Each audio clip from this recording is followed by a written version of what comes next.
네, 시청자 여러분 안녕하십니까? 2022년 1월 1일 새희망 새출발 시작합니다. 희망보다는 절망이 앞섰던 한 해를 떠나보내고 이번에도 어김없이 새해가 밝았습니다. 지난해 누군가의 억울한 죽음으로 드러난 여러 가지 사회 문제는 여전히 우리의 무거운 과제로 남아있는데요. 좀 더 나은 2022년 새해를 소망하는 이들을 황보혜경 기자가 만나봤습니다. 영하 14도의 안치실 냉동고 안에 고 이해람 공군 중사가 잠들어 있습니다. 지난해 5월 상관의 성추행으로 딸이 세상을 등진 뒤 해가 바뀌었습니다. 그래도 아버지는 이곳을 떠날 수 없습니다. 부실 수사한 그런 관계자들 1차 가해자 확실하게 처벌을 받을 때까지 받고 나면 그때 우리 희람이를 따뜻한 곳으로. 산업 현장에선 꽃다운 청년의 꿈이 아스러져 갔습니다.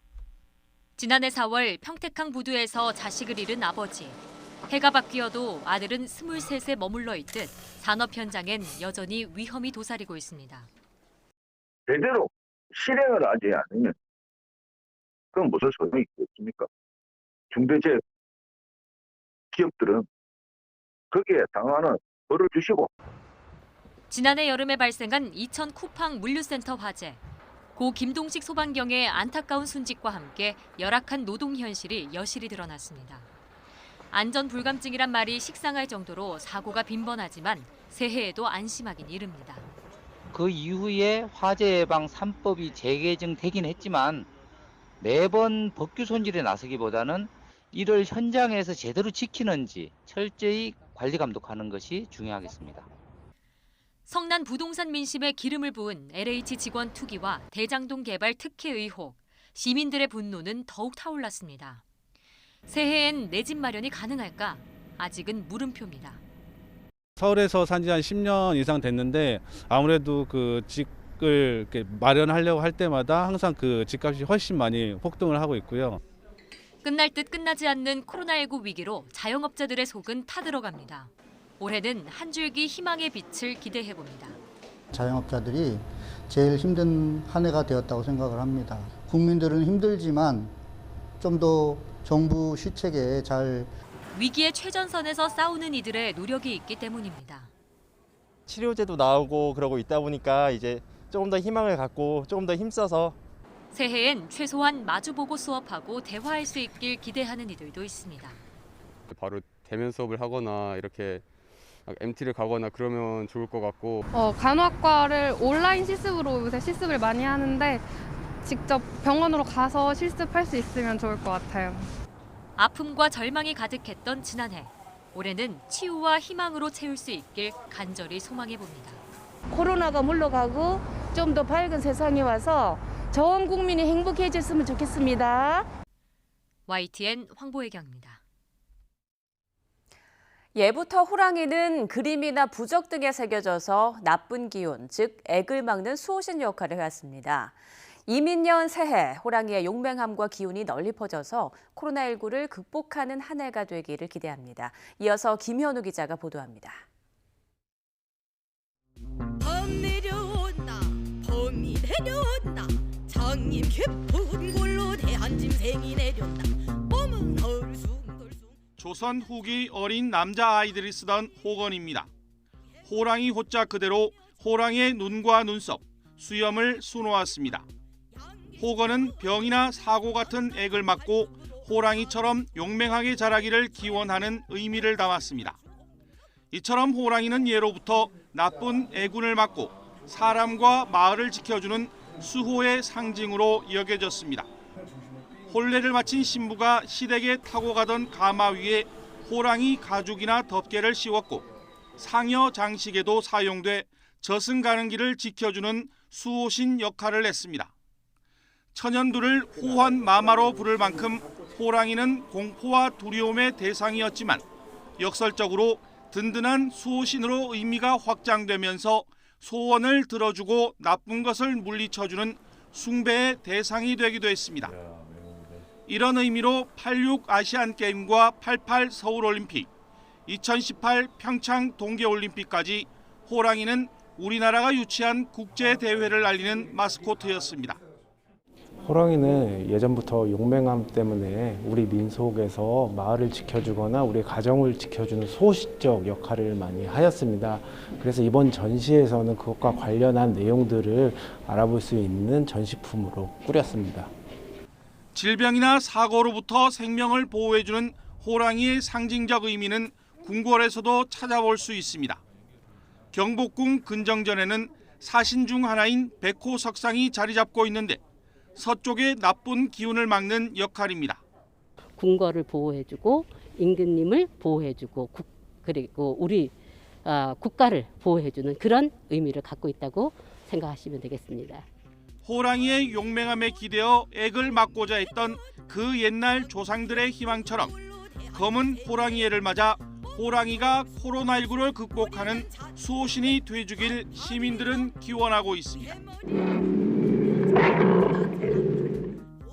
YTN 김현우입니다.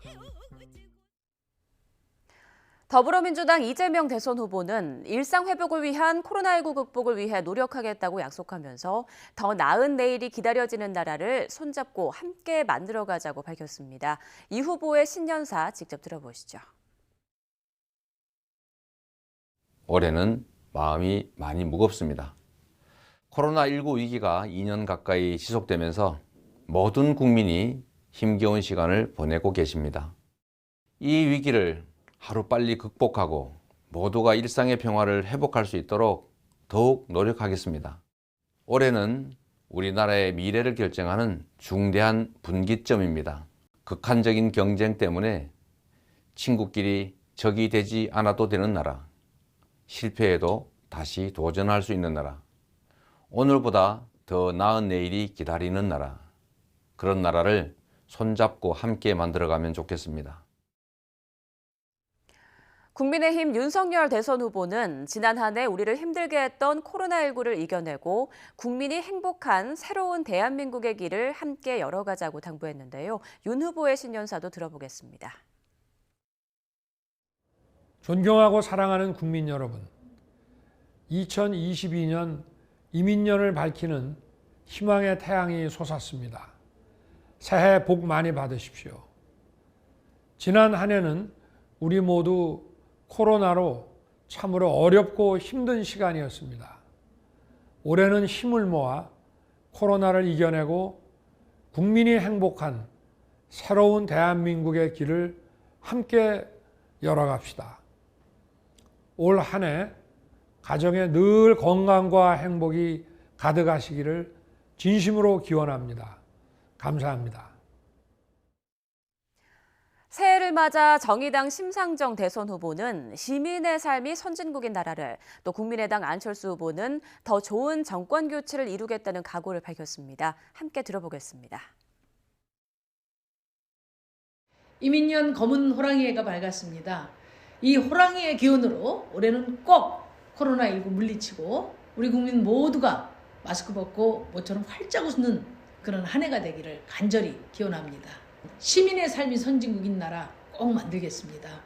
대한민국의 새로운 희망을 우리 국민 여러분과 함께 쓰겠습니다. 코로나19로 지난 2년간 얼마나 고생이 많으셨습니까?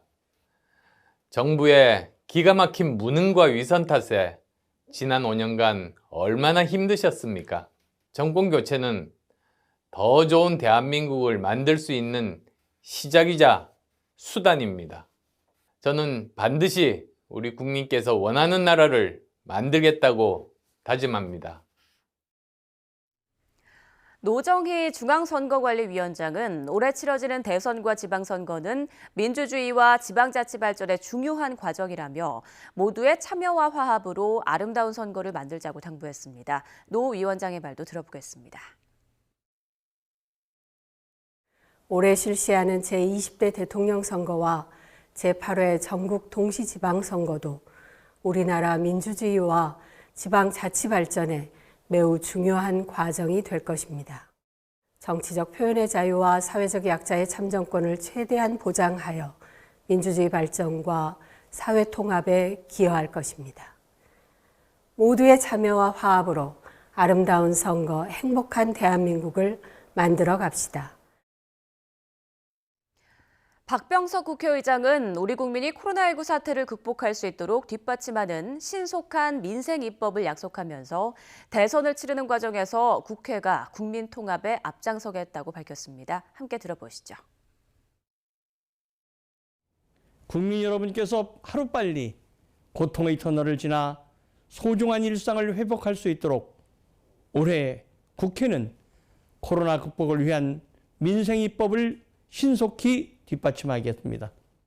위대한 우리 국민의 마음을 하나로 모은 통합의 에너지를 발판으로 코로나 국난을 극복합시다. 새로운 희망을 만들어낼 수 있게 되기를 소망합니다. 국회가 먼저 통합의 큰 걸음을 시작하겠습니다.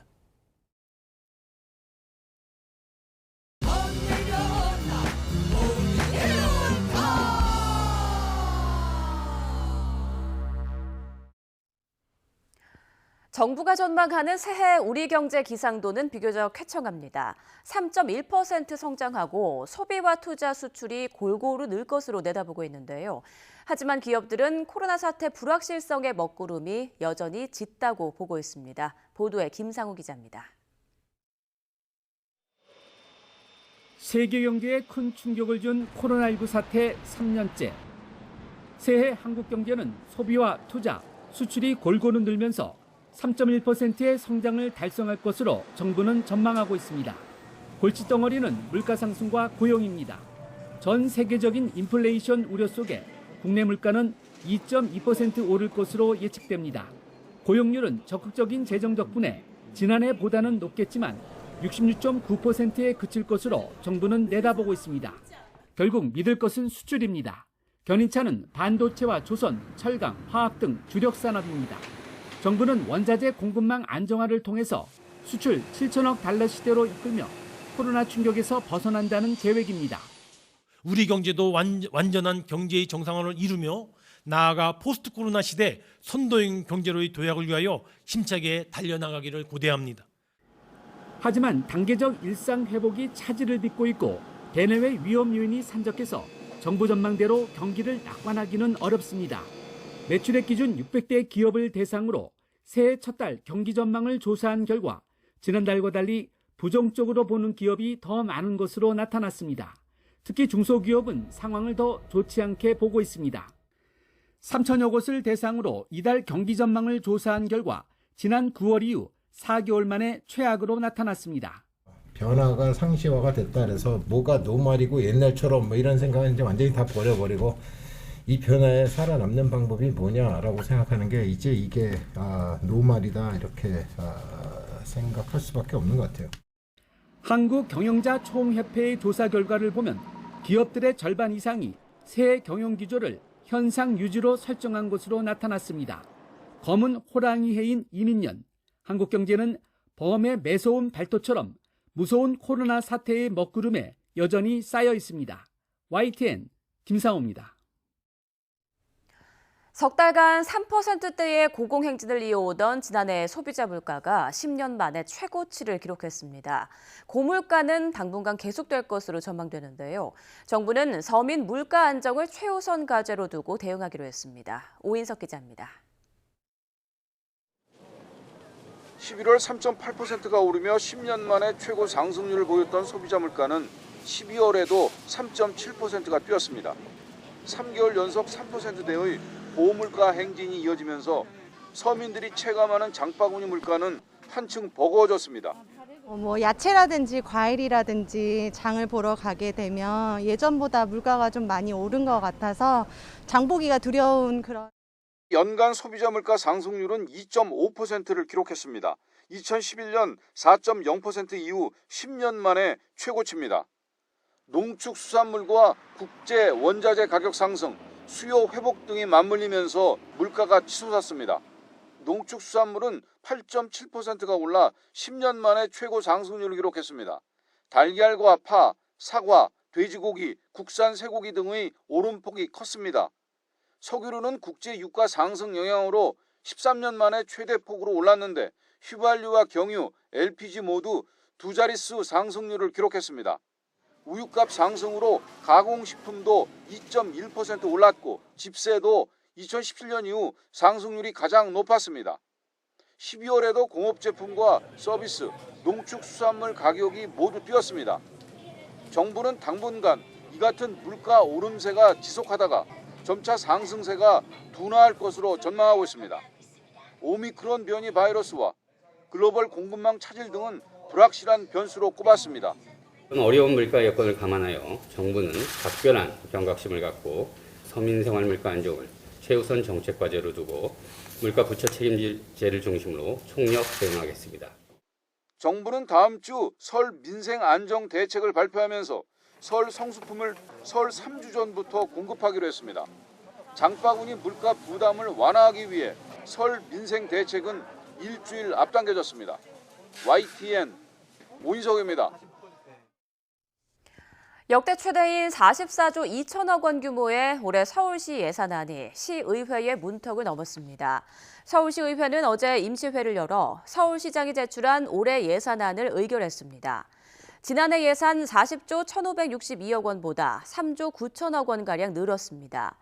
서울시와 시의회의 예산안 협의 과정에서 쟁점이 됐던 코로나19 생존지원금 7,998억 원이 추가 편성됐고 상임위 심사 과정에서 전액 삭감했던 안심소득 등 오세훈 시장의 주요 공약사업 예산은 살아났습니다. 최대 쟁점 가운데 하나였던 서울시의 올해 TBS 출연금은 320억 원이 의결됐습니다. 서울시가 삭감했던 123억 원 가운데 68억 원이 복원돼 삭감액이 55억 원으로 줄어들었습니다. 우리나라 인구가 지난해 처음 줄기 시작해 이제 본격적인 내리막길에 들어섰습니다. 일할 사람이 부족해지면서 나라 살림도 어려워질 거란 전망이 나오는데요. 노인 연령 기준을 높이자는 주장이 나오고 또 정부도 출산 지원책을 내놨지만 인구 위기에 뾰족한 해결책을 당장 찾기는 어려워 보입니다. 권남기 기자입니다.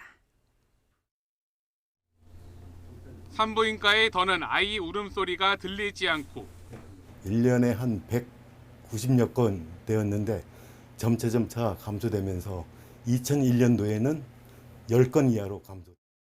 산후조리원은 하나 둘 문을 닫고 있습니다. 3분의 1 정도가 줄었다고 보면 될 것 같은데요. 항상 채우는 방은 15개를 채워야 되는데 지금 현재는 한 12개? 한국의 인구가 줄기 시작했습니다. 지난해 처음으로 감소했는데 정부 전망보다 8년이나 빨리 정점이 찾아왔습니다. 30년 뒤면 5천만 명 아래로 내려가고 50년 뒤면 3천만 명대까지 줄어듭니다. 인구가 준다는 건 그만큼 일할 사람이 없다는 얘기와 같습니다. 생산 간의 인구수는 뚝 떨어져 50년 동안 2천만 명이 사라집니다. 반대로 돌봐야 할 고령층은 전체 인구의 절반이 되며 노년 부양비는 5배 가까이 늘어납니다. 나랏빛도 생산력을 뛰어넘어 50년 뒤엔 국가 채무가 국내 총생산 GDP의 1.8배를 넘게 됩니다. 이제 세금을 내는 인구보다는 그 복지로 지출되는 비용들이 지금보다 5배 정도 더 많아진다고.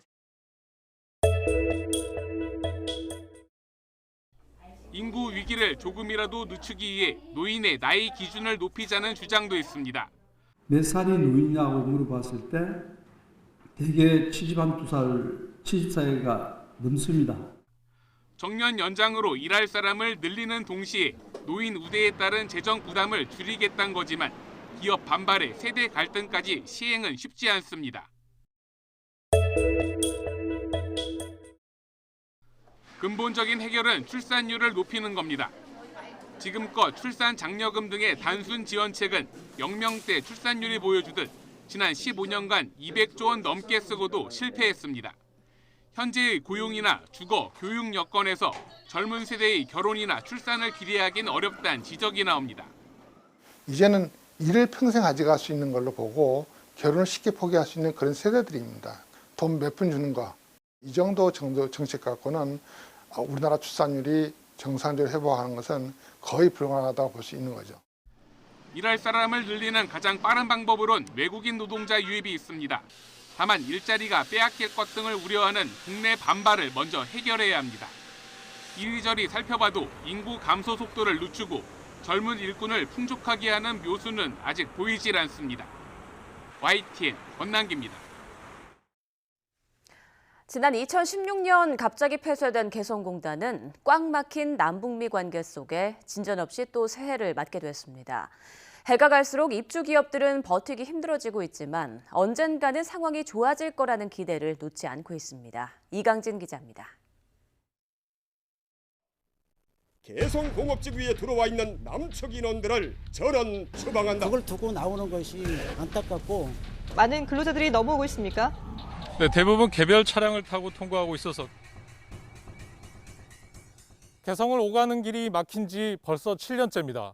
누구보다 이 상황이 답답한 건 개성공단에 입주해 있는 우리 기업들입니다. 업체 대표들이 개성공단 폐쇄 이후 처음 찾은 남북 출입사무소. 자유롭게 오가던 기억이 생생한데 굳게 닫힌 문이 야속하기만 합니다. 3번, 4번씩 들락날락하고 그렇게 정신없이 바빴던 공간이었거든요.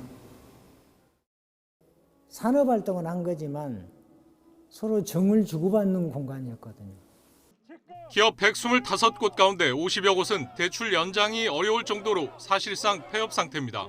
개성에 있는 공장의 상황을 알 수 없어 회생 제도를 활용하는 것도 불가능합니다. 지원금으로 겨우 협력업체에 빚을 갚아가며 버티고 있지만 정부도 뚜렷한 돌파구를 찾지 못하고 있습니다. 개성공단 입주 기업들의 상황이 더욱 나빠진 만큼 기존의 피해 지원 범위를 확대하는 방향에서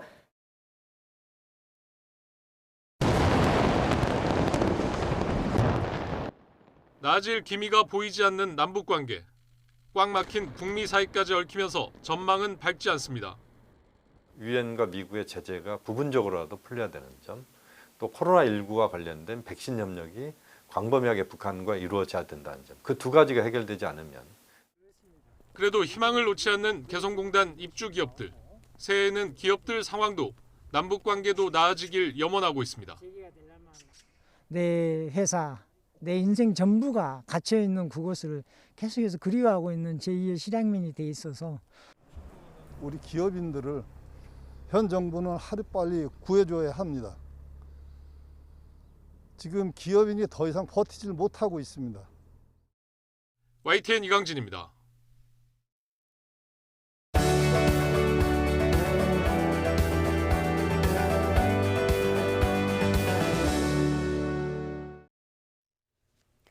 코로나19 위중증 피해가 잇따르고 오미크론 변이 확산 위험이 커지는 상황을 고려해서 정부가 현행 거리두기를 2주 연장했습니다. 사적 모임 4명, 식당 카페 영업시간 밤 9시 제한이라는 큰 틀은 유지하면서 백화점과 대형마트도 방역 패스를 도입하는 등 일부 조치는 강화됐습니다. 이형권 기자입니다. 이번 주 일요일까지인 현행 사회적 거리두기가 2주 연장됩니다. 코로나19 확산 감소세에도 위중증 환자가 1000명대로 피해가 잇따르고 있고 델타 변이보다 전파력이 2~3배 높은 오미크론 변이 확산 위험이 고려됐습니다. 실제로 오미크론 영향을 반영해 확산 추이를 분석한 결과 현행 거리두기를 유지하면 1월 20일쯤 12,000명 정점을 찍은 뒤 조금씩 환자가 줄 것으로 예측됐습니다. 영업시간을 밤 10시로 완화하면 18,000명까지 환자가 치솟을 것으로 전망돼 모임 인원 제한보다 영업시간 제한 효과가 큰 것으로 나타났습니다. 자영업자 반발에도 식당, 카페 등 영업시간 제한을 밤 9시로 그대로 유지하게 된 이유입니다. 모두 함께 2주간 더 노력하면 훨씬 더 안전한 상황을 맞이하게 될 것입니다.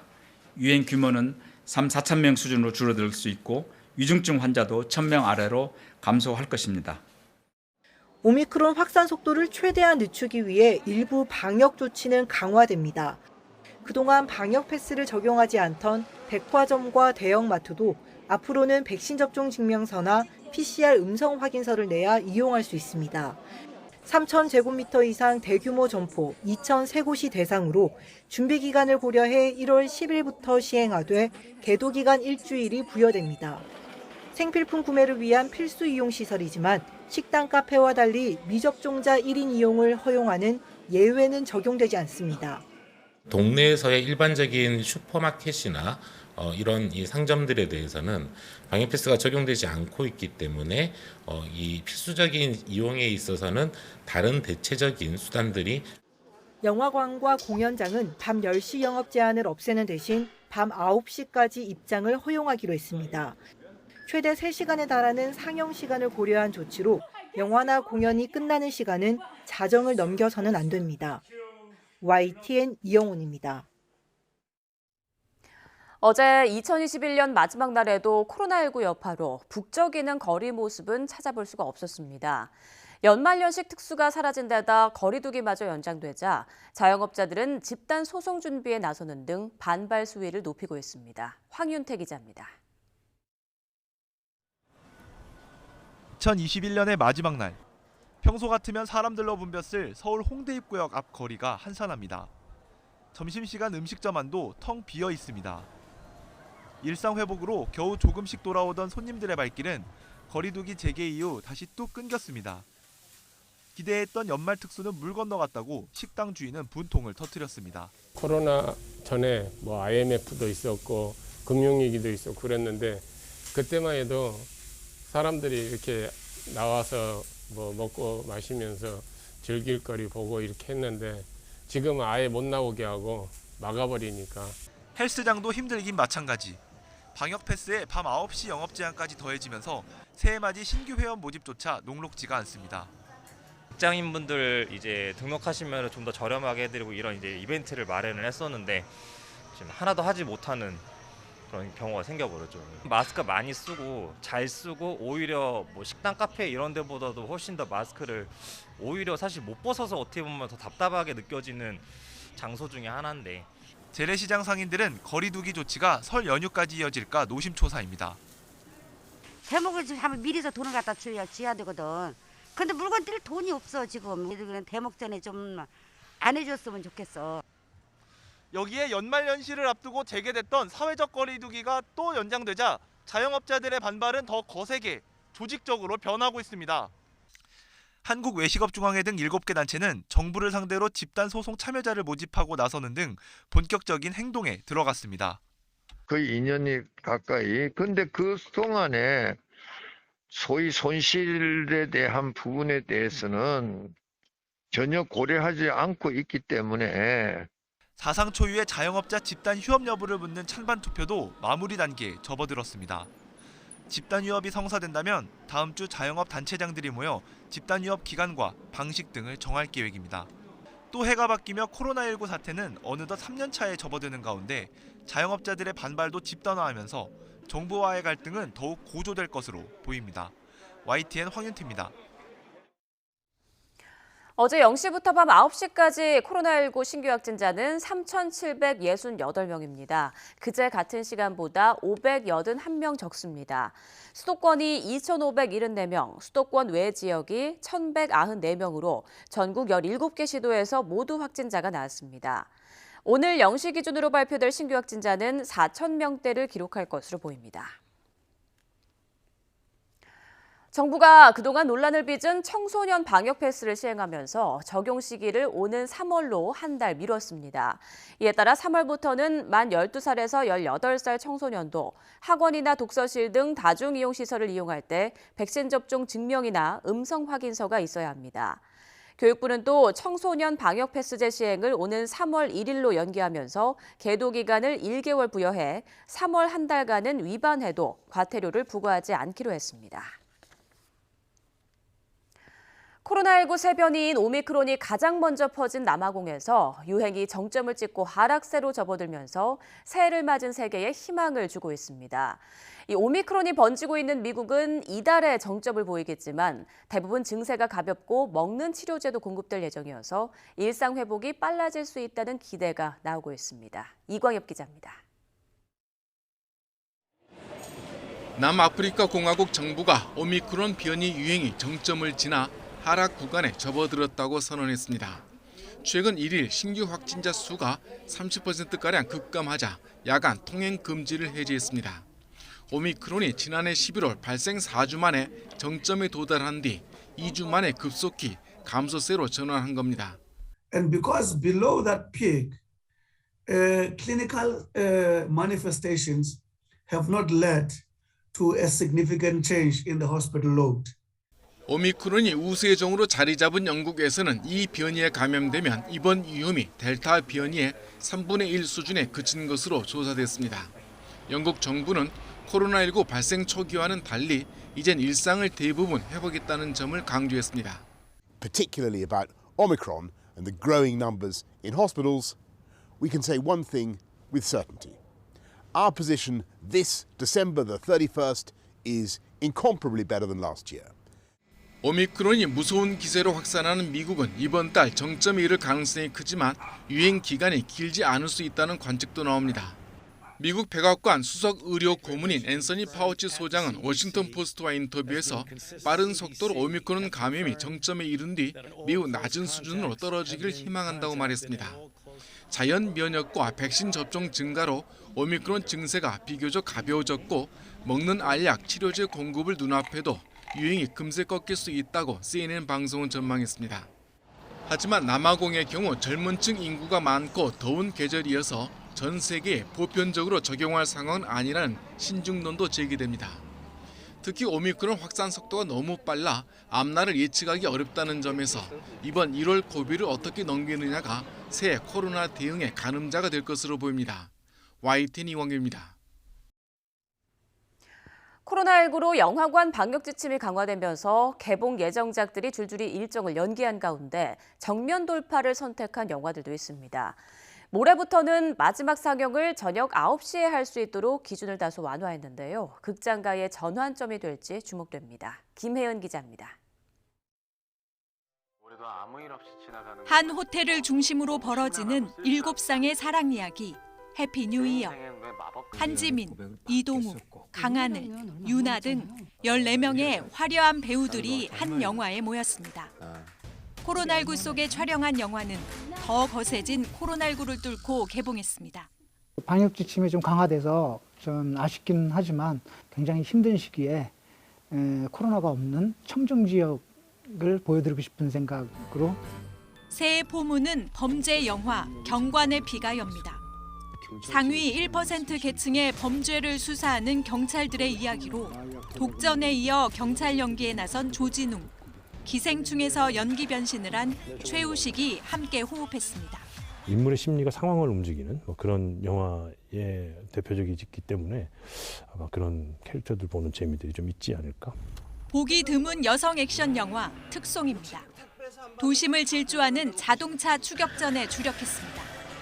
최근 갑상선 유두암 수술을 받은 주연 배우 박소담에 대한 제작진의 응원도 이어졌습니다. 온몸에 피멍이 들면서 이제 매일 촬영에 임해줬던 모습들이 떠오르는데 박소담 배우가 주연을 맡으신다는 얘기를 듣고 이건 무조건 해야겠다고 생각했습니다. 봉준호 감독의 극찬으로 더 유명해진 일본 영화 드라이브 마이 카. 3시간 분량에도 큰 호응을 얻고 있습니다. 칸 영화제 각본상 등 해외 영화제 수상이 잇따르고 있어 기생충의 길을 걷고 있다는 평도 있습니다. 드라이브 마이 카와 함께 아카데미상 국제 장편영화상에서 경합하는 램도 개봉했습니다. 방역 강화에도 불구하고 스파이더맨 흥행에 힘입어 12월 극장 관객 수는 지난해 최다를 기록했습니다. YTN 김혜은입니다.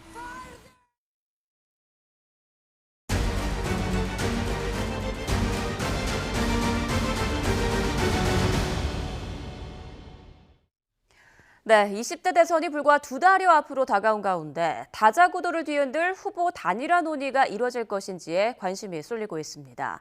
특히 국민의당 안철수 후보의 몸값이 높아지는 상황인데 아직 실질적인 움직임은 보이지 않지만 후보 사이 합종 연횡이 막판 변수로 부상할 가능성이 커졌습니다. 권민석 기자입니다.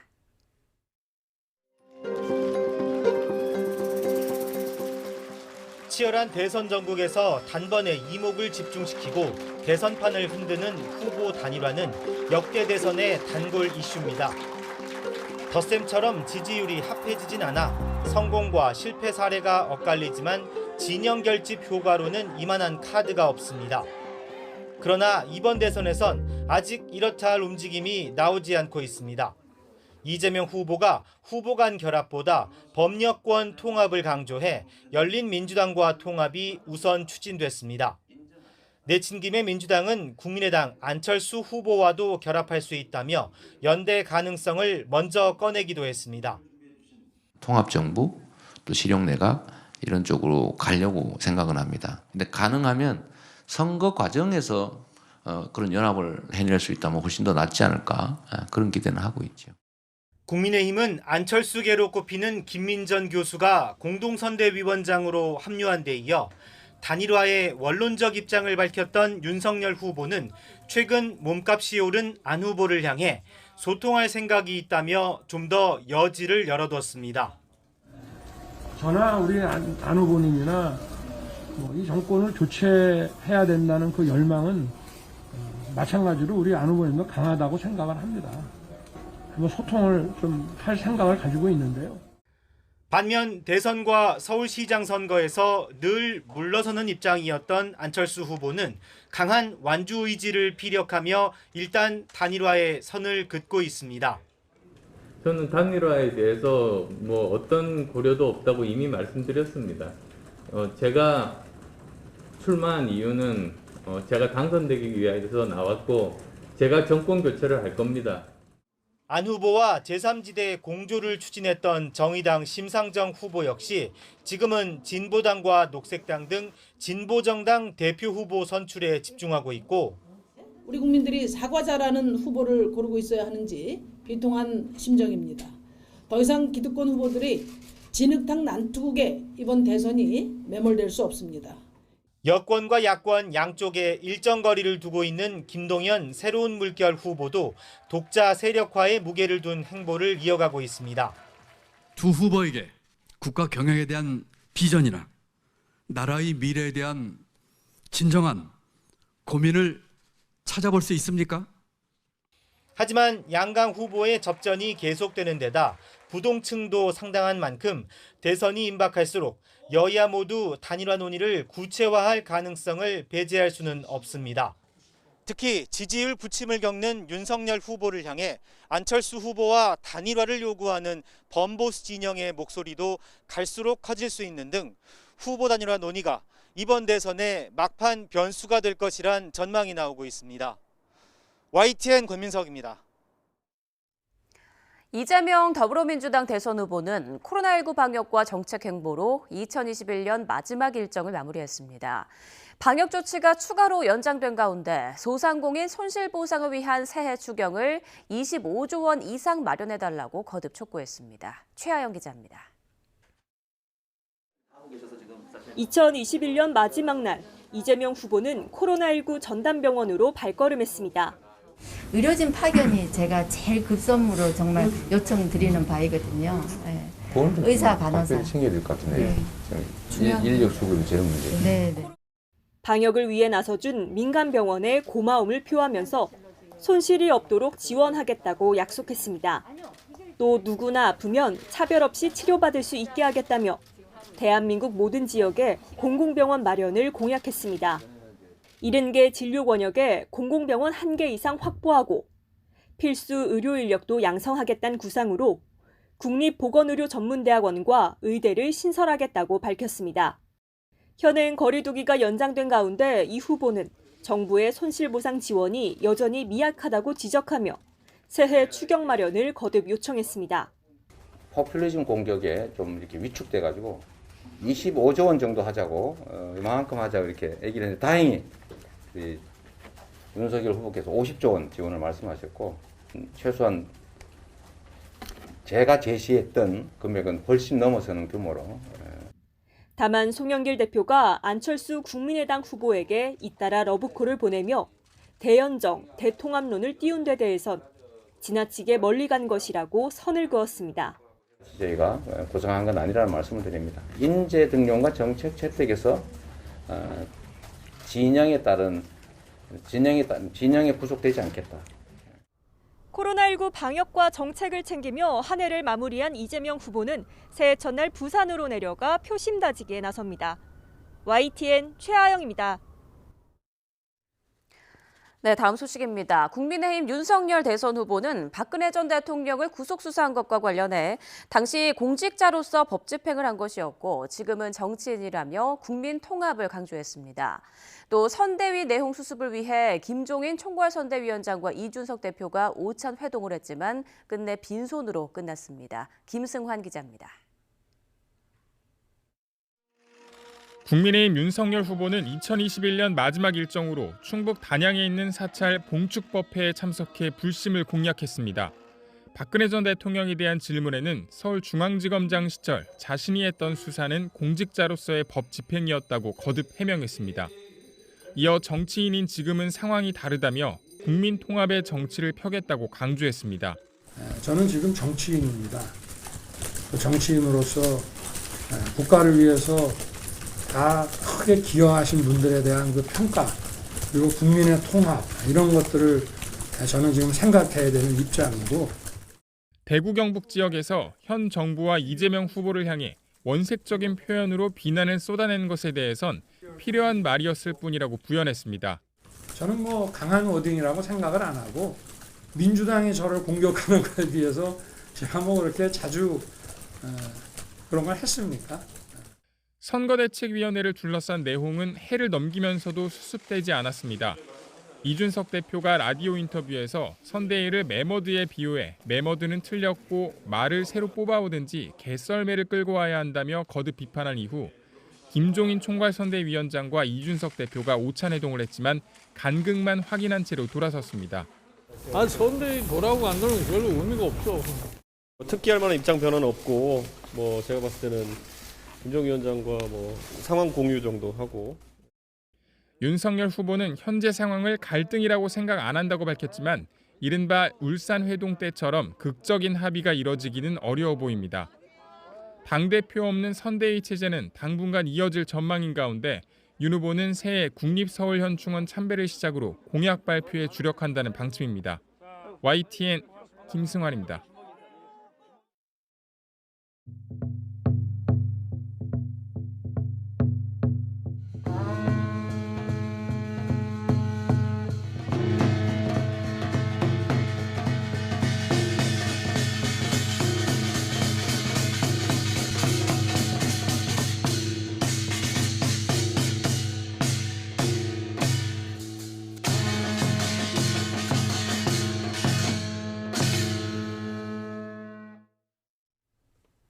네, 검은 호랑이를 뜻하는 2022년 이민년이 시작됐습니다. 새해둥이의 우렁찬 울음소리부터 첫 수출기를 연 화물기까지 새로운 시작의 순간들을 부장원 기자가 전해드립니다. 시계바늘이 0시를 가리키자 우렁찬 울음소리가 울려 퍼집니다. 1월 1일 0시 0분 딸 3.44kg으로 태어났습니다. 축하드립니다. 애타게 기다리던 태명 꾸물이가 세상에 나왔습니다. 코로나 때문에 당장 안아보진 못하지만 건강한 울음소리에 아빠는 감사하기만 합니다. 첫째도 건강, 둘째도 건강하게 잘 지냈으면 좋겠습니다. 바로 앞에 딸이 있는데 만지지도 못하고 참 안타깝고 좀 그렇긴 하지만 그래도 빨리 회복하고. 비슷한 시각 서울 청량리 도매시장에선 올해 첫 딸기가 선을 보였습니다. 싱싱하고 맛이 좋아요, 이게. 2년 가까운 코로나 여파로 힘든 시기를 보내고 있는 상인들이지만 조금만 더 힘내자는 위로의 말도 아끼지 않습니다. 빨리 코로나가 종식돼서 예전으로 돌아갔으면 하는 바람이고, 맞는 어려움을 겪고 있는 우리 소상공인들 용기 잃지 마시고. 새해 첫 수출 화물기도 6년 연속 수출 5천억 달러의 꿈을 싣고 힘차게 날아올랐습니다. 2022년 신년에는 수출 화물이 더욱 늘어나고 우리의 일상이 제자리로 돌아와 세계 각국으로 자유롭게 여행을 다시 시작하는 한 해가 되길 희망합니다. 시민들은 용맹함을 상징하는 호랑이의 기운을 받아 이민년의 희망찬 새해를 시작했습니다. YTN 부장원입니다. 전파력 강한 오미크론의 확산에도 불구하고 호주와 뉴질랜드 등 세계 각국에서 새해 맞이 행사가 펼쳐졌습니다.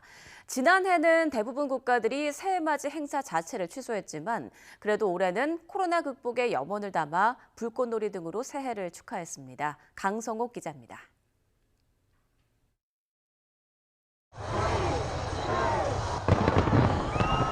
지구 남반구 태평양의 자리에 비교적 일찍 새해를 맞이하는 호주 시드니에서 새해 맞이 행사가 펼쳐졌습니다. 화려한 불꽃이 하늘을 수놓을 때마다 탄성이 끊이질 않았습니다. 지난해는 코로나19의 영향으로 행사가 아예 열리지 않았지만 그래도 올해는 코로나 극복의 소망을 담아 새해 맞이 행사가 열렸습니다. 예년 같으면 시드니 새해 맞이 행사에는 무려 100만 명의 인파가 모이지만 올해는 그 수가 크게 줄었습니다. 뉴질랜드 오클랜드에서도 새해를 축하하는 빛의 쇼가 펼쳐졌습니다.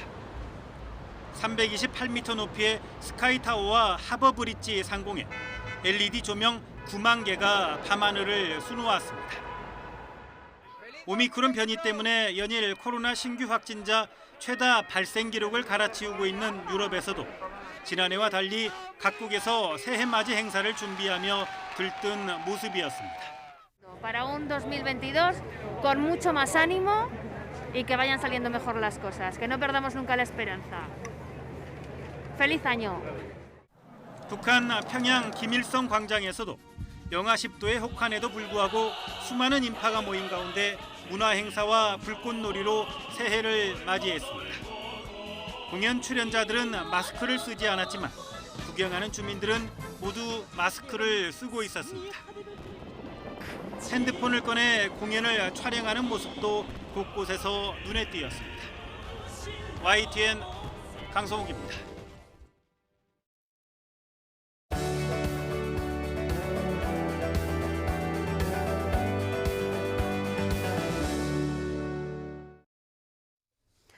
어제 0시부터 밤 9시까지 발생한 코로나19 신규 확진자는 모두 3,768명입니다. 그제 같은 시간보다 581명 적습니다. 수도권이 2,574명, 수도권 외 지역이 1,194명으로 전국 17개 시도에서 모두 확진자가 나왔습니다. 오늘 0시 기준으로 발표될 신규 확진자는 4,000명대를 기록할 것으로 보입니다. 정부가 그동안 논란을 빚은 청소년 방역 패스를 시행하면서 적용 시기를 오는 3월로 한 달 미뤘습니다. 이에 따라 3월부터는 만 12살에서 18살 청소년도 학원이나 독서실 등 다중이용 시설을 이용할 때 백신 접종 증명이나 음성 확인서가 있어야 합니다. 교육부는 또 청소년 방역 패스제 시행을 오는 3월 1일로 연기하면서 계도 기간을 1개월 부여해 3월 한 달간은 위반해도 과태료를 부과하지 않기로 했습니다. 정부가 거리두기 연장으로 피해를 입은 소상공인들에게 손실보상금 500만 원을 먼저 지급하고 정산은 나중에 하기로 했습니다. 소상공인 단체들은 일단 환영한다면서 대상과 액수를 더 늘려야 한다고 요구했습니다. 강정규 기자입니다. 골목의 작은 돈가스 가게, 4인 이상 모임 금지와 9시 이후 영업 제한 탓에 손님이 뚝 끊긴 지 오래입니다. 단체 도시락 판매로 활로를 찾아보려고 했지만 각종 연말 행사마저 취소되면서 빈 포장 용기만 쌓여갑니다. 거리두기 2주 연장 조치에 밀린 월세와 직원 임금은 어떻게 메워야 할지 막막하기만 합니다. 보통 15평 뭐 이렇게 되면 임대료가 180, 150 이상이거든요. 거기에다가 인건비에다가 월 매출이 500만 원 안 돼가 천지거든요. 그럼 자기 인건비도 못 가져가는데. 정부가 방역 조치에 협조한 자영업자들의 손실 보상 차원에서 자금을 수혈하기로 했습니다. 2021년 4분기와 새해 1분기 각각 250만 원씩 500만 원. 일단 대출 형식으로 먼저 돈을 주고 손실액 정산은 나중에 하는 방식입니다. 보상금을 초과하여 대출로 남아있는 차액에 대해서는 1% 초저금리를 적용하고 최대 5년간 상환하는 등 소상공인의 부담을 최소화하였습니다. 신청 대상은 지난 3분기 신속 보상을 받은 70만 곳 가운데 12월 영업시간 제한 조치로 손실을 본 55만 곳입니다. 소상공인 단체들은 그동안 줄기차게 요구해온 선지급 방식이 받아들여진 걸 환영한다면서도 그 대상과 액수를 더 늘려야 한다고 주장했습니다. 2년간 행정명령을 따랐을 때 우리는 그만한 어떤 안정적 그러니까 보상을 받지 않았다. 뭔가 할 줄 알았는데 우리 지금 소상공인들의 입장에서는 통장이나 모이는 다 빚으로 남아 있는 거예요. 또 그때그때 쌈짓돈을 푸는 형태가 아니라 상가 임대료나 고용유지 분담금처럼 지속적인 지원을 약속해달라고 촉구했습니다. YTN 강정규입니다. 코로나19 장기화로 경영위기를 겪거나 폐업할 위기에 놓인 소상공인의 재기를 위한 희망 리턴 패키지 신청이 오늘부터 진행됩니다. 중소벤처기업부와 소상공인시장진흥공단은 이번 사업에 1,195억 원을 투입합니다. 경영위기에 처한 경우 문제 진단과 개선 자금으로 최대 2천만 원이 패키지로 제공되고 폐업 예정인 경우에는 점포 철거 지원과 채무 조정 등 컨설팅 비용으로 최대 250만 원을 지원합니다. 이 밖에 폐업 후 취업을 희망하거나 재창업 의지가 높은 소상공인에게도 교육기회와 수당, 사업화 자금을 지급할 계획입니다. 희망 리턴 패키지는 인터넷으로 사업별 모집 기간에 맞춰 신청할 수 있습니다.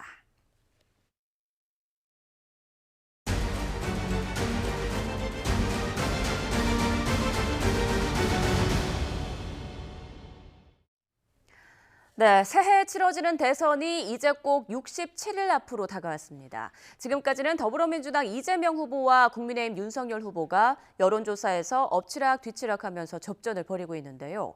과거 대선을 보면 앞으로 67일 동안에도 지지율은 계속 요동칠 수 있다는 분석입니다. 이정미 기자입니다. 더불어민주당 이재명 대선 후보 선출. 이재명 후보님 축하드립니다. 그리고 한 달쯤 지나 국민의힘도 윤석열 대선 후보를 확정하면서 20대 대선 대진표가 완성됐습니다. 윤석열 후보가 선출되었음을 선포합니다.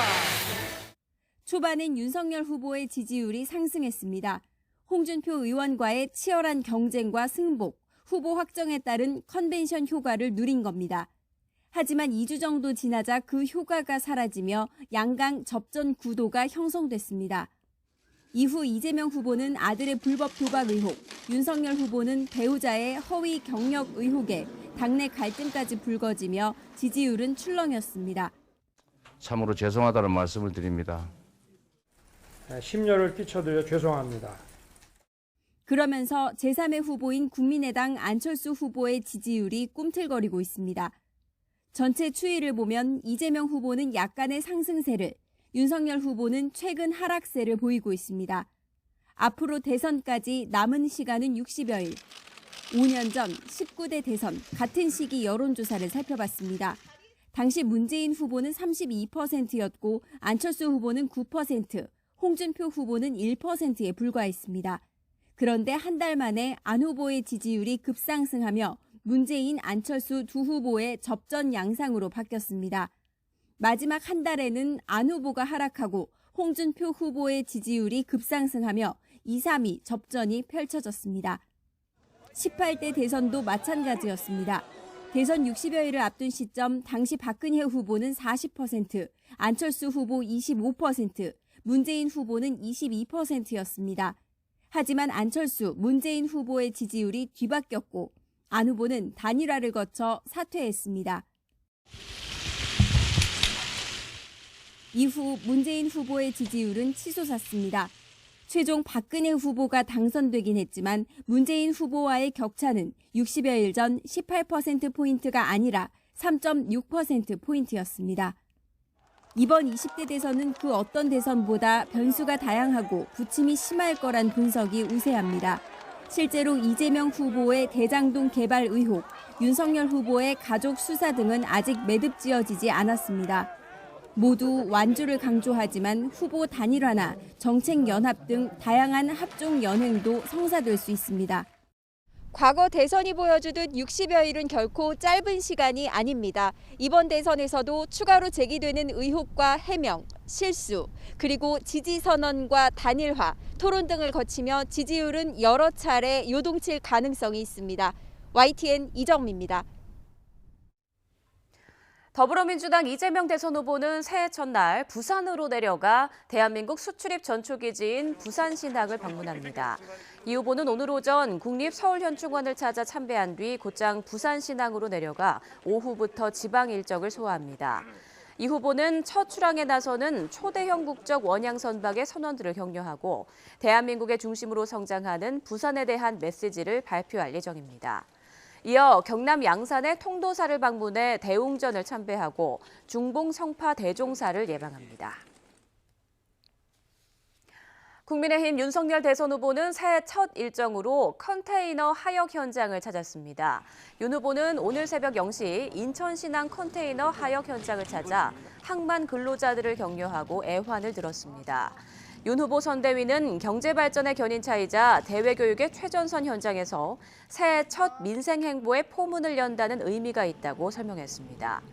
윤 후보는 새해 아침 첫 일정으로는 국립서울현충원을 참배하고 선대위 신년 인사와 전체 회의를 가진 뒤 공약을 이해하기 쉽게 접근하도록 도와줄 플랫폼을 소개하는 공약 언박싱 일정을 소화할 예정입니다.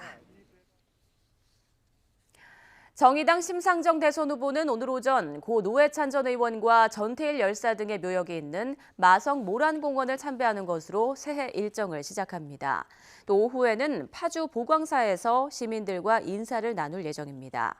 국민의당 안철수 후보는 오전에 노량진 수산물 도매시장에서 장을 보면서 상인들과 시민들을 만난 뒤 국립서울현충원을 참배합니다. 새로운 물결 김동연 후보는 경기도 여주에 있는 세종대왕 등을 참배하고 새로 개통한 인천 충주선 KTX를 타고 충주로 이동해 새해 메시지를 발표할 예정입니다. 고위공직자범죄수사처가 국민의힘 김종인 총괄선대위원장의 통신자료도 조회한 것으로 파악됐습니다. 국민의힘은 공수처가 지난해 10월 5일 김 위원장의 이름과 주민등록번호, 전화번호, 주소 등이 담긴 통신자료를 조회한 것으로 확인됐다고 밝혔습니다. 당시 김 위원장은 국민의힘 당원이긴 했지만 아무런 직책을 맡고 있지 않았습니다. 공수처는 앞서 윤 후보 부부는 물론 국민의힘 의원 105명 가운데 모두 88명의 통신자료를 조회한 것으로 파악됐습니다.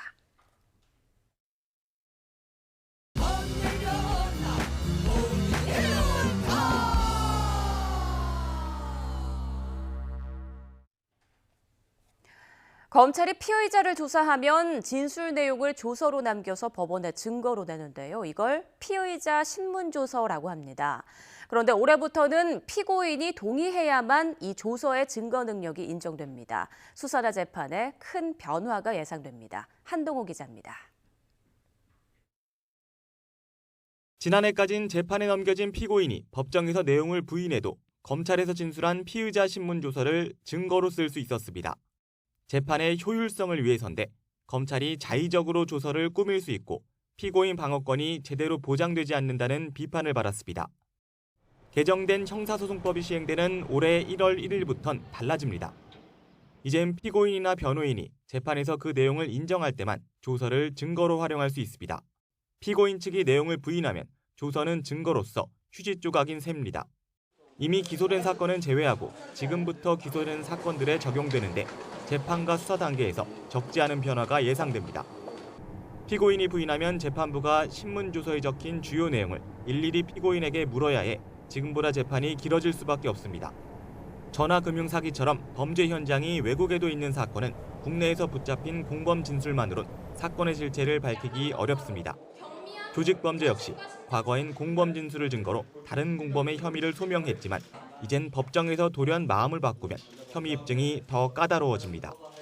이러한 현실적 어려움에도 판사가 공판 심리에 의해서만 유죄의 심증을 형성해야 한다는 공판 중심주의를 지향해야 한다는 데는 대부분 동의합니다. 결국 검찰은 피의자 진술보단 과학 수사를 통한 물증이나 영상 녹화 자료 확보 등의 수사력을 집중해 실체적 진실을 규명해야 합니다. 법원은 피의자 신문에서 진술 증거를 직접 이끌어내는 사실상 수사기관 역할까지 맡아 유무죄를 판단해야 합니다. 일각에선 피신조서 증거 능력 제한이 위장수사나 플리바게닝 등 외국 수사기법을 도입하는 기폭제가 될 거란 전망도 나오지만 인권수사와 정반대 행보라는 반론도 있습니다. 범죄 유형별로 대법원 판례가 쌓일 때까지 현장에서의 혼란은 불가피합니다. 이 같은 시행착오를 보다 빠르게 줄여나가는 게 검찰과 법원이 풀어야 할 숙제입니다. YTN 한동우입니다. 역대 최장기간인 닷새 동안 노동당 전원회의를 진행한 북한이 오늘 새해 정책 방향을 담은 전원회의 결정서를 발표할 것으로 보입니다. 지난달 27일부터 최상급 의사결정기구인 전원회의를 시작한 북한은 5일 차인 어제도 회의를 진행했습니다. 북한은 구체적인 회기 내용은 밝히지 않았지만 앞서 4일차 회의에서 결정서 초안을 심의했다고 밝힌 만큼 어제 회의에서는 내년 국정 노선과 정책을 당 결정으로 공식 채택했을 것으로 보입니다. 이렇게 채택된 전원회의 결정서가 오늘 김정은 국무위원장의 신년사를 대체할 것으로 관측됩니다. 중국이 올해 독자적인 우주정거장을 완공할 예정입니다. 이를 계기로 우주 개발을 둘러싼 미국과 중국의 경쟁이 한층 치열해질 전망입니다. 베이징에서 강성웅 특파원입니다. 중국은 현재 지구 궤도상의 우주정거장의 본체이자 선실 역할을 하는 핵심 모듈을 올려놨습니다. 본체에다 실험실 칸과 화물 칸을 추가로 연결하면 중국의 독자 우주정거장 텐궁이 완성됩니다. 올해 연말쯤 완공 예정인데 이미 중국 우주인 3명이 6개월 일정으로 상주하고 있습니다. 它也将标志着我们中国的载人航天工程进入一个崭新的时代. 우주정거장 건설이 계획대로 진행되면서 중국의 목소리도 커지고 있습니다. 중국은 미국 통신위성이 자국 우주정거장 본체와 부딪힐 뻔했다며 책임 있는 조치를 요구했습니다. 지난해 7월과 10월 2번 충돌 위기가 발생해 우주인 3명의 안전이 위협받았다는 겁니다. 采取负责任的态度，维护在轨航天员的生命安全和空间设施的安全稳定运行. 중국의 반발을 샀던 통신위성은 미국의 민간업체 스페이스X가 쏘아올린 겁니다. 미국은 중국과 달리 민간업체들이 점점 우주 여행과 개발을 주도하고 있습니다. Or one where we are forever confined to Earth, and I say it is the first, and I hope you agree with me. Yeah. 미국 정부는 아르테미스라는 유인 달 탐사 계획을 추진하면서 중국을 배제했습니다. 대신 한국과 일본, 영국 등 동맹국을 주축으로 한 10여 개국과 올해부터 우주 개발에 다시 본격 나설 예정입니다. 미국과 중국의 전면적인 대립 속에 올해는 우주 개발에서도 한층 더 치열한 경쟁이 예고되고 있습니다. 베이징에서 YTN 강성웅입니다. 새해를 맞이하면 달력에서 빨간 날을 찾아보게 되는데요. 직장인들이 기다리는 올해 쉬는 날은 지난해보다 이틀 더 많은 118일입니다. 올해 빨간 날과 연휴를 오선열 기자가 정리했습니다. 2022년 임입년 새해 올해 달력에 빨간색으로 표시된 법정 공휴일은 67일로 지난해와 같습니다. 일요일 52일에다 국경일, 명절 연휴 등 19일을 더하면 71일이지만 일요일과 중복되는 공휴일 4일을 제외해야 합니다. 일요일과 겹친 공휴일은 석가탄신일과 추석 다음 날, 한글날과 성탄절입니다. 아쉽게도 국경일이 아닌 석가탄신일과 성탄절은 대체 공휴일이 적용되지 않습니다. 대신 오는 3월 9일 대통령 선거와 6월 전국 동시 지방선거 등 이틀이 공휴일로 추가됐습니다. 올해 토요일까지 포함한 주 5일제 근무자 휴일은 모두 118일로 지난해보다 이틀 더 늘어났습니다. 주 5일제 근무 기준으로 3일 이상 연휴는 모두 6차례입니다.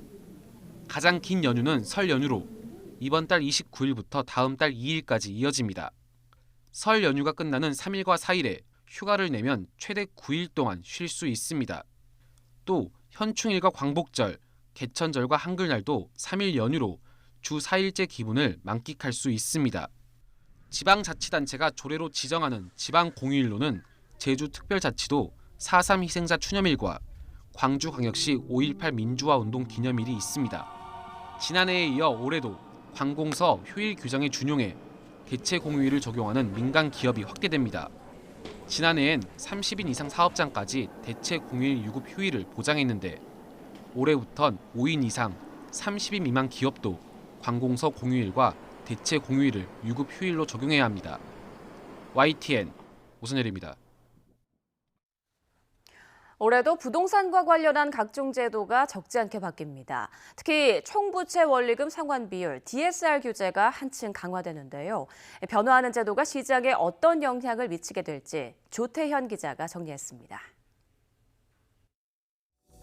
2022년 새해가 밝았습니다. 당장 이번 달부터는 총부채 원리금 상환 비율 DSR 규제가 강화됩니다. 지금까진 규제 지역에서 6억 원이 넘는 집을 살 때와 1억 원을 초과하는 신용대출을 받을 때 은행권 DSR 40%가 적용됐는데요. 앞으로는 이 두 가지는 그대로 유지하면서 총 대출 금액이 2억 원을 넘을 때까지로 DSR 규제가 확대됩니다. 5천만 원짜리 마이너스 통장이 있는 연봉 5천만 원 직장인이 규제 지역에서 6억 원짜리 집을 산다고 가정해 보겠습니다. 지금까진 2억 4천만 원까지 주택담보대출을 받을 수 있었지만 이제는 차주 단위 DSR 40%를 적용해 1억 4,200만 원만 빌릴 수 있습니다. 대출 금액이 1억 원 가까이 줄어드는 겁니다. 여기에 더해 저축은행과 카드회사 등 이금융권의 차주 단위 DSR 기준도 기존 60%에서 50%로 낮아집니다. 지금의 이제 매수 가격 수준에서는 쉽게 거래에 나서기 어려워지는 환경에 처한다고 할 수 있습니다. DSR 규제랑 맞물리면서 아무래도 거래가 더 안 되는 그런 현상들이 발생을 하면서 매물이 쌓이는 효과들을 줄 걸로 판단이 됩니다. 양도소득세 비과세 혜택도 축소됩니다. 1가구 1주택자가 보유한 상가 겸용 주택이라고 해도 비과세 대상이 줄어들고요.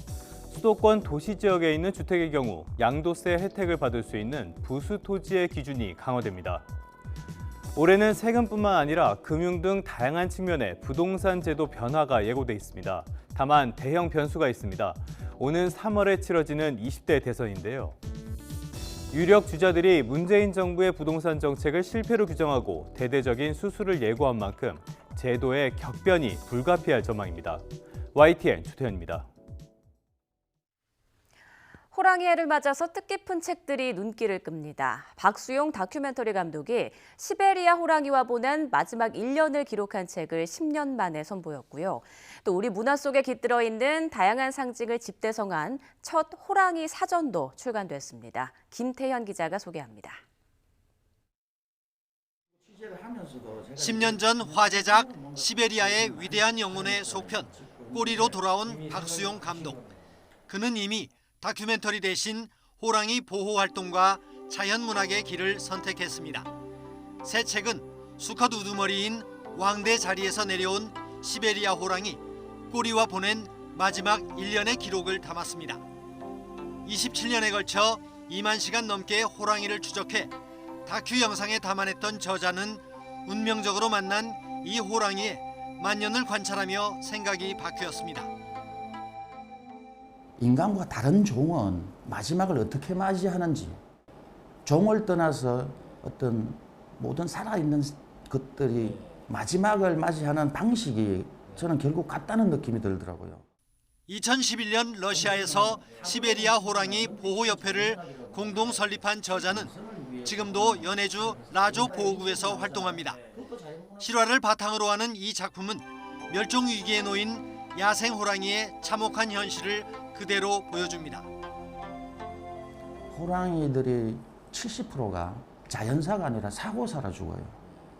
제가 이 책에서도 이 호랑이, 이 왕대였던 호랑이만큼은 삶을 자기 종족의 호랑이 종족의 방식대로 자연스럽게 마감하기를 바랐어요.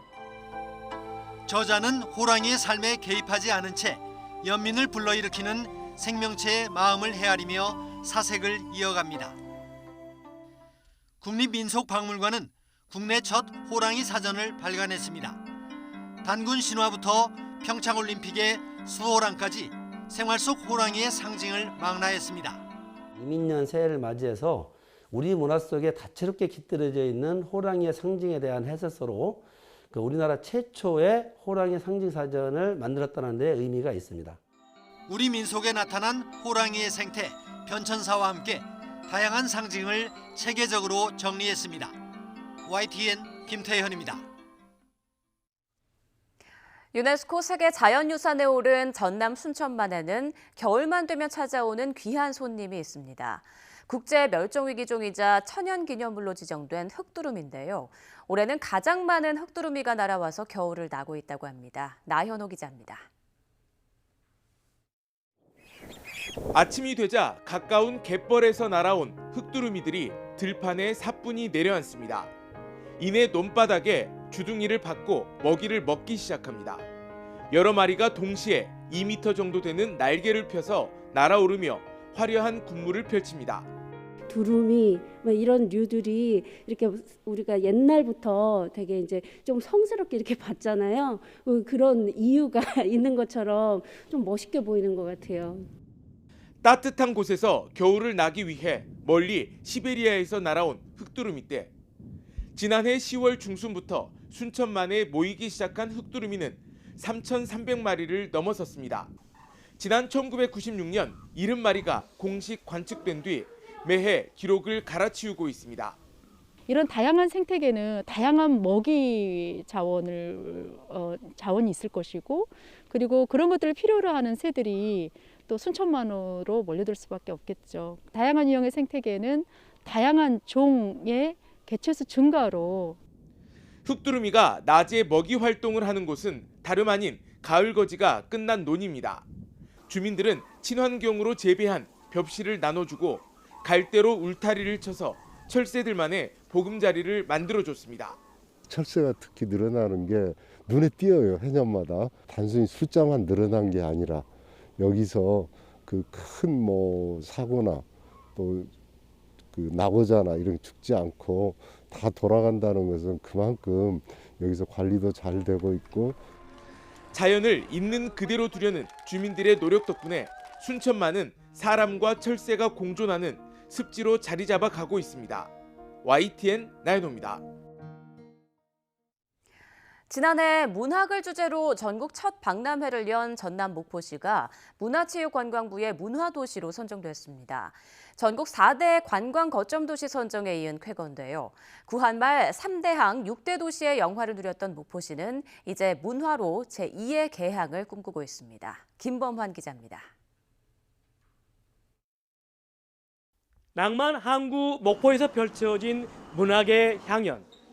코로나 대유행에도 철저한 방역 속에 13만여 명이 다녀갔습니다. 목포는 처음 와봤는데 주제관도 갔다 왔고 근대관도 가봤는데 저한테 좋은 경험, 특별한 경험이라고 생각합니다. 목포는 한국 극예술의 선구자로 꼽히는 김우진과 최초의 여성 장편 소설가 박화성 등을 배출했습니다.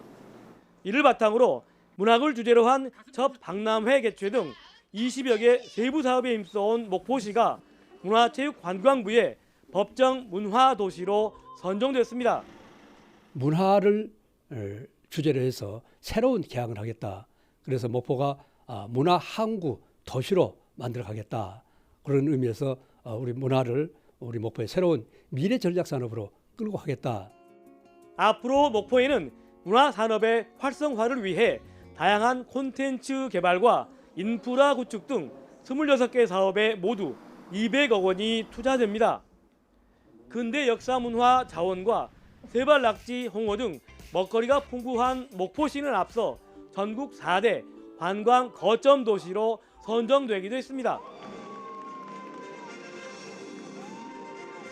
이난영 선생, 또 김시스터스, 우리 남진으로 이어지는 근대 대중음악의 산실이기 때문에 이런 음악을 소재로 해서 또 새로운 프로그램을 만들어서 문화예술의 도시답게 그런 면모를 이어가도록 하겠습니다. 목포시는 문화와 관광이 어우러지는 대항해 시대를 열어 뒤떨어진 지역 경제의 발전과 하급 효과를 극대화해 나갈 예정입니다. YTN 김범환입니다. 파키스탄 남서부 발루치스탄주 주도인 퀘타의 과학대 정문 인근에서 현지 시각 지난달 30일 밤 9시 40분 사제폭탄이 터져 4명이 사망했다고 현지 언론이 보도했습니다. 이 폭발로 이 대학의 종교 컨퍼런스에 참석한 후 돌아가던 학생들과 이슬람 정파 자미아트 울레마의 이슬람 소속 당원 등 4명이 목숨을 잃고 16명이 다쳤다고 현지 경찰은 전했습니다. 경찰은 미리 설치된 폭발물이 원격 조종에 의해서 터진 것으로 보인다며 적어도 1.5kg 이상의 폭발물이 사용된 것으로 보인다고 밝혔습니다. 미국 콜로라도주에서 현지 시간 지난달 30일 시속 160km에 달하는 강풍을 타고 산불이 크게 번지면서 3만 명 넘는 주민들에게 대피령이 내려졌습니다. 콜로라도주 볼더 카운티는 이날 루이빌과 슈피리어 등 2개 마을 주민 3만여 명에게 빨리 위험에서 벗어나라며 대피령을 발령했습니다. 지금까지 이 산불로 최소 주민 6명이 다쳐 치료를 받고 있습니다. 114개 병상을 보유한 한 병원도 산불의 영향권에 들며 환자와 직원 모두에게 대피령이 떨어졌고 일부 주택이 불길에 휩싸여 타는 장면도 목격됐다고 CNN은 전했습니다. 네, 잠시 뒤 2022년 새희망 새 출발이 이어집니다. 새해 복 많이 받으시고요. 시청해주신 여러분 고맙습니다.